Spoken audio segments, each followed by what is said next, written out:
नमस्कार दोस्तों, आज एक ऐसे टॉपिक के बारे में बात करने जा रहा हूं जो कि भारत देश में कुरीति के रूप में प्रचलित है। आपने अक्सर ऑनर किलिंग के बारे में सुना होगा, न्यूज़पेपर्स में आपने देखा होगा कि कहीं पर एक लड़के और एक लड़की ने शादी कर लिया प्यार में पड़ करके, और उनके माँ बाप ने उनकी हत्या कर दी ऑनर किलिंग के नाम पर। कहा जाता है कि दोनों का गोत्र एक ही था, इसलिए वो दोनों भाई बहन हैं, तो भाई बहन आपस में विवाह कैसे कर सकते हैं। तो गाँव में, ग्रामीण क्षेत्रों में क्या है कि खाप पंचायत इत्यादि ये सब बैठा करके फैसला सुना दिया जाता है कि भाई दोनों भाई बहन हैं और उनकी हत्या कर देनी चाहिए या फिर उनका विवाह तोड़ देना चाहिए। वास्तव में सगोत्री विवाह निषेध है। ये हमारे पुराने जो भी पुस्तकें जैसे आयुर्वेद है इत्यादि में लिखा गया है, लेकिन उनका ये कारण नहीं है कि वो भाई बहन हो जाते हैं। उसका वास्तविक कारण मैं दोस्तों आज आपको बताने वाला हूँ। एक आयुर्वेदिक पुस्तक है चरक संहिता, उसमें इसका विस्तृत वर्णन भी प्राप्त होता है। तो अभी मैं चलिए जो पुस्तक में लिखा है वो आपको पढ़ के सुनाता हूँ कि समान गोत्र में संतान उत्पन्न करना कल्याणकारक नहीं बताया गया है।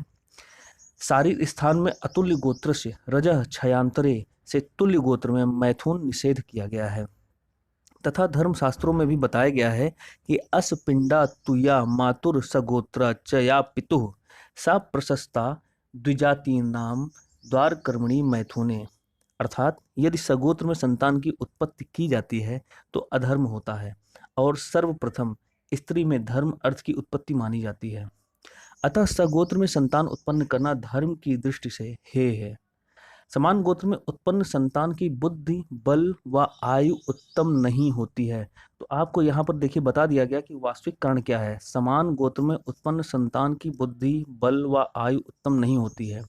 आजकल एलोपैथिक में भी, अर्थात जो एमबीबीएस डॉक्टर हैं उनके पास भी आप जाएंगे तो अक्सर आपने सुना होगा कि बच्चों में कुछ ऐसे जेनेटिक डिजीज पाए जाते हैं कि पैदा होते ही उनमें कैंसर हो जाता है, ब्लड कैंसर हो जाता है, थैलेसेमिया हो जाता है। तो ये सब हमारी जो पुरानी जो प्राचीन पुस्तकें हैं उनमें किसी और तरीके से बताया गया, लेकिन है चीज़ वही। तो एक गोत्र से, या फिर जैसे कई बार आपने सुना होगा नाड़ी दोष लग जाना, नाड़ी दोष हो जाने से अभी जो शोध हो रहे हैं, जो एलोपैथिक जो रिसर्च सेंटर है वहाँ जो शोध हो रहे हैं वो कुछ अलग तरीके से बताया जाता है, लेकिन बताया वही चीज़ जाता है। तो यहाँ पर आपको ये पक्का हो गया कि हमें सगोत्री विवाह क्यों नहीं करना चाहिए। इससे जो उत्पन्न संतान होती है, आपको तो कोई फर्क नहीं पड़ेगा, मतलब आपने जिससे विवाह किया अगर वो उसका गोत्र सेम है तो आप दोनों की सेहत पे कोई असर नहीं पड़ेगा। लेकिन अगर आपके जो बच्चे होंगे उनमें कुछ ना कुछ ऐसा कुछ प्रॉब्लम होगा, चाहे वो मंदबुद्धि होंगे, चाहे वो शारीरिक रूप से क्षीण होंगे, चाहे वो दीर्घायु नहीं होंगे, मतलब जल्दी कुछ ना कुछ ऐसा उनको डिजीज हो जाएगा, कोई ना कोई ऐसा रोग हो जाएगा जैसे उनको आयु हानि होगी। तो ये चीज़ बताया गया हमारे आयुर्वेदा में दोस्तों। तो वास्तविक कारण आज आपको पता चल गया होगा। ऐसा कोई कारण नहीं, आप अंधविश्वासों पर मत जाइए। जो बड़े बुजुर्ग कहते हैं वो एक उनका एक तरीका होता है बस ऐसे ही बता देने का, भाई भाई बहन है इसलिए शादी नहीं ना कर सके। हरियाणा इत्यादि में लोग ऐसे बोलते हैं। तो आप उनकी बातों पे मत जाइए। वास्तविक रीजन आपको मैंने आज बता दिया है। आप चाहें तो चरक संहिता पुस्तक एक है उसको आयुर्वेद की, उसको आप खरीद करके उसमें और विस्तृत रूप से उसको पढ़ सकते हैं। तो दोस्तों कृपया इस सामाजिक बुराई का बिल्कुल भी कृपया इस सामाजिक बुराई को आप विरोध करिए, मतलब इसको बढ़ने मत दीजिए। ऑनर किलिंग बहुत बुरी चीज़ है।